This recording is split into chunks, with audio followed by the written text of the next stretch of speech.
शुभ सकाल पिलामाने आज आम द्वितीय श्रेणी पिलामान मातृभाषा शिक्षादान करिया तुम क्रिकेट खेल पाठ अच्छी क्रिकेट खेल पाठ 5 कि मु गत काल क्रिकेट खेल विषय कही विभिन्न प्रकार खेल कथा मते जानी जेहेतु आम विद्यालय पाठ पढ़ुचे पाठ छड़ा खेल भी आम किसी काम में लगे कहीं खेल कसरत व्यायाम करने आम शरीर किसी उपकार हुए तेणु आम विद्यालय क्रिकेट खेल भलीबल खो कबाड़ी रुमाचुरी बहुत विभिन्न प्रकार खेल आम खेलु विभिन्न प्रकार खेल मध्य क्रिकेट खेल गोटे अन्यतम खेल ये क्रिकेट खेल में 11 जन लगा प्लेयर 2 दल खेलती गोटे दल 11 जन लगा प्लेयर खेले ये क्रिकेट खेल पाठ विषय जो क्रिकेट खेल अच्छी ये क्रिकेट खेल गणराज्य नहीं आम गाँ गहली आम साधारण खेलुचे किंतु गणराज्य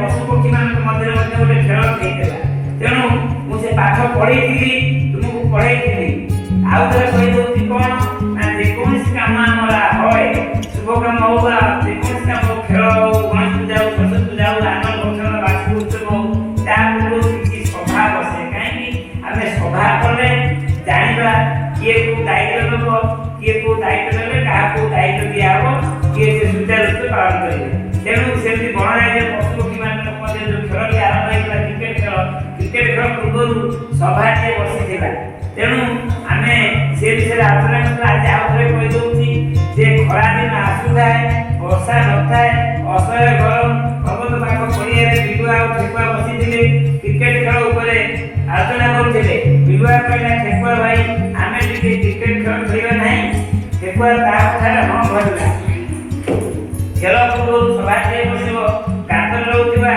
मूषा और साप को बिलुआ भ्रमण कला पथर कलम रोकवा बाघ भालू की डका कला गछ कलम रोकवा शागुणा पेचा काठणा आदि को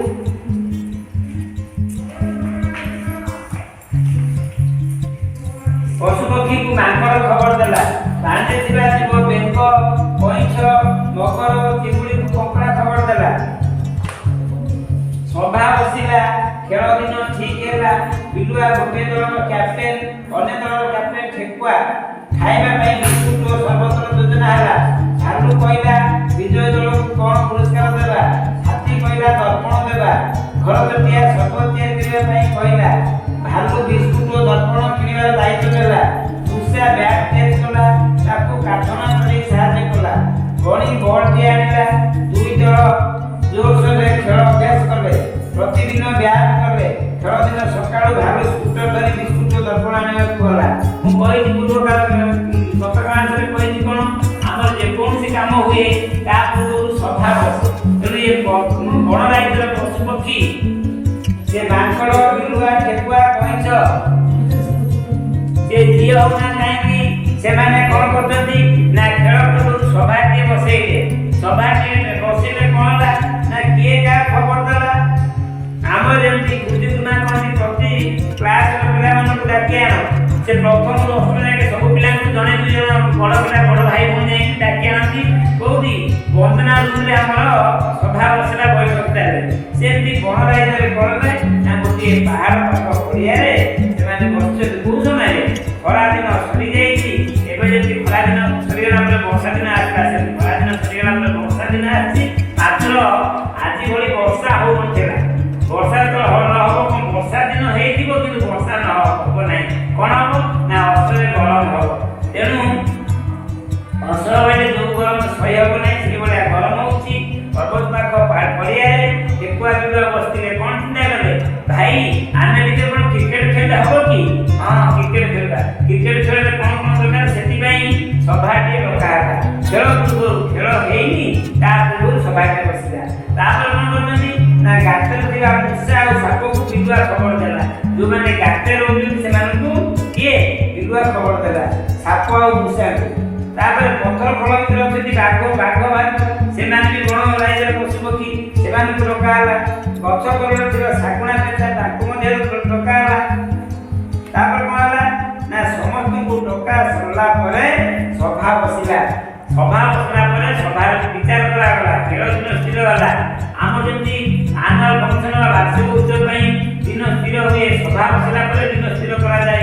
ଆମର ଜାନୁଆରୀ 10 କିମ୍ବା ଫେବୃଆରୀ 12 ତାରିଖରେ ବାର୍ଷିକ ଉତ୍ସବ ପାଳନ କରାଯିବ।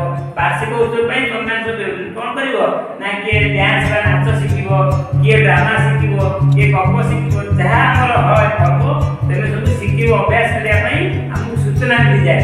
ସେମିତି ଗଣରାଜ୍ୟର ପଶୁ ପକ୍ଷୀ ମାନଙ୍କୁ ସଭା ପରେ କ୍ରିକେଟ ଖେଳ ଦିନ ସ୍ଥିର ହେଲା ପରେ କ'ଣ ହେଲା ଘୋଷଣା କରାହେଲା ଏଇ ଡେଟ୍ରେ ବା ଅମୁକ ଡେଟ୍ରେ ବା 10 ତାରିଖରେ ବା 20 ତାରିଖରେ ଆମର ଖେଳ ଦିନ ସ୍ଥିର ହେଇଗଲା। ରବିବାର ଦିନ ଖେଳ ହେବ। ତେଣୁ ଖେଳ ଦିନ ସ୍ଥିର ହେଇଗଲା ପରେ ସେମାନେ କ'ଣ କରିବେ ଖେଳ ପାଇଁ ଅଭ୍ୟାସ କରିବେ।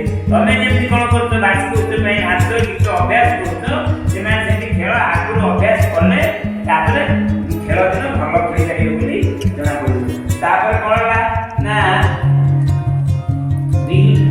ଆମର ତମେ ଜାଣିଛ କ୍ରିକେଟ ଖେଳ ପାଇଁ 2 ଦଳ ଦରକାର। ଉଭୟ ଦଳରେ 11 ଜଣ ଲେଖା ପ୍ଲେୟାର ରହିବେ। ତେଣୁ ତାପରେ ଖେଳ ଜଣେ ମୁଖ୍ୟ ରହିବେ। ସେ ମୁଖ୍ୟକୁ କ'ଣ କହନ୍ତି ଦଳର ମୁଖ୍ୟ କ୍ୟାପ୍ଟେନ ବୋଲି କହନ୍ତି ଇଂରାଜୀରେ। ତେଣୁ ବିଲୁଆ ଗୋଟିଏ ଦଳର କ୍ୟାପ୍ଟେନ ହେଲା, ଠେକୁଆ ଗୋଟିଏ ଦଳର କ୍ୟାପ୍ଟେନ ହେଲା। କ୍ରିକେଟ ଖେଳର ମୁଖ୍ୟକୁ ତାକୁ ଯୋଉ ଉଭୟ ଦଳର ମୁଖ୍ୟ କ୍ୟାପ୍ଟେନ କହନ୍ତି। ସିଏ ହେଉଛି ସେ ଯୋଉ 11 ଜଣଙ୍କର ମୁଖ୍ୟ ସିଏ କହିକି ଖେଳ ପରିଚାଳନା କରିବେ। ତାପରେ କ'ଣ ହେଲା ନା ଖାଇବା ପାଇଁ ବିସ୍କୁଟ ସର୍ବୋତ୍ତର ଯୋଜନା। ଆମେ ଯେକୌଣସି ଫଙ୍କସନ୍ କରୁଛେ କିଛି ଜଳଖିଆ ଜଳପାନ କରୁଛେ, ତେଣୁ ସେମାନେ ମଧ୍ୟ ଖେଳରେ ଯେମିତି ଉପାସ ନ ରହିବେ ଭୋକେ ନ ରହିବେ ସେଥିପାଇଁ ବିସ୍କୁଟ କିଛି ସର୍ବତ କିଛି କାହିଁକି ଆମେ ସେମାନେ ପଡ଼ିଆରେ ଖେଳିଲେ ତାଙ୍କୁ ପାଣି ଯୋଗାଇ ଦିଆଯିବ। ସେଥିପାଇଁ ସେମାନଙ୍କ ପାଇଁ ସର୍ବତ ତିଆରି ବ୍ୟବସ୍ଥା କରାଗଲା। କାହାକୁ ଦିଆଗଲା ସେ ଦାୟିତ୍ୱ ନା ସର୍ବୋତ୍ତର ଯୋଜନା ହେଲା। ଭାଲୁ କହିଲା ଆଉ କ'ଣ କରିବା ନା ବିଜୟ ଦଳକୁ ଆମେ ଗୋଟେ ଦର୍ପଣ ପୁରସ୍କାର ଦେବା। ଆମେ ଜାଣିଛେ ତମେମାନେ ଖେଳରେ ଯିଏ ବିଜୟ ଲାଭ କରୁଛନ୍ତି ଖେଳରେ ତାଙ୍କୁ ବା ଜିତୁଛନ୍ତି ସେମାନଙ୍କୁ କିଛି ପୁରସ୍କାର ଦିଆଯାଉଛି। ଖାତା କଲମ ଆମର ପାଠ ପଢ଼ା ହେଲେ ଖାତା କଲମ ପେନ୍ସିଲ ଇତ୍ୟାଦି ଦିଆଯାଉଛି। କିନ୍ତୁ ସେଠି କ'ଣ ହେଲା ନା ଗୋଟେ ଦର୍ପଣ ଦିଆହେବ ବୋଲି କୁହାହେଲା। କାହିଁକି ବିଜୟ ଦଳକୁ ଘରଚଟିଆ ଚଢ଼େଇ ସେ ସର୍ବତ ତିଆରି ପାଇଁ ତାକୁ ଦାୟିତ୍ୱ ଦିଆହେଲା। ଭାଲୁକୁ ବିସ୍କୁଟ ଦର୍ପଣ ଆଣିବାର ଦାୟିତ୍ୱ ଦିଆହେଲା। ମୂଷାକୁ ବ୍ୟାଟ୍ ତିଆରି କରିବା ପାଇଁ ଦିଆହେଲା ଦାୟିତ୍ୱ। ଏଇଭଳିଆ ବ୍ୟାଟ୍ ତିଆରି କରିବା ପାଇଁ ତାକୁ ଦାୟିତ୍ୱ ଦିଆହେଲା। ତାପରେ ଆଉ କ'ଣ ନା ମୂଷା ବ୍ୟାଟ୍ ତିଆରି କଲେ ଗୋଟେ ଚଢ଼େଇ ଅଛି କାଠଣା ଚଢ଼େଇ, ସେ କାଠକୁ ହାଣି ପକାଏ। ତେଣୁ ସେ ଚଢ଼େଇକି ଦିଆହେଲା କାଠଣା ଚଢ଼େଇକି ଦାୟିତ୍ୱ ଦିଆହେଲା। କ'ଣ କରିବ ନା ସିଏ ତାକୁ ସାହାଯ୍ୟ କରିବ, ମୂଷାକୁ ସାହାଯ୍ୟ କରିବ। ତାପରେ କ'ଣ କଲେ ନା ବଣି ଚଢ଼େଇ ସେ ବଲ୍ଟି ଆଣିଲା। ଏଇଭଳିଆ ବଲ୍ଟି ବଣି ଚଢ଼େଇ ଆଣିଲା। ତମର ଏଇ ଚିତ୍ରରେ ଅଛି ଦେଖିବ ବଣି ଚଢ଼େଇ ବଲ୍ଟି ଆଣିଲା। ତାପରେ ଖେଳ ଦିନ ସକାଳୁ ଭାଲୁ ସ୍କୁଟର ଧରି ବିସ୍କୁଟ ଦର୍ପଣ ଆଣିବାକୁ ଗଲା। ଆମେ ଖେଳ ଦିନ ସକାଳୁ ଯାହା ଦାୟିତ୍ୱ ଦିଆଗଲା ସେମାନେ ସେ ଦାୟିତ୍ୱ କଲେ। ଆସନ୍ତା କ୍ଲାସରେ ଆଉ ପରଠାରୁ କ'ଣ ପାଠ ଅଛି ଆମେ ପଢ଼ିବା। ଆଜି ପାଇଁ ଶିକ୍ଷାଦାନ ବନ୍ଦ। ଧନ୍ୟବାଦ।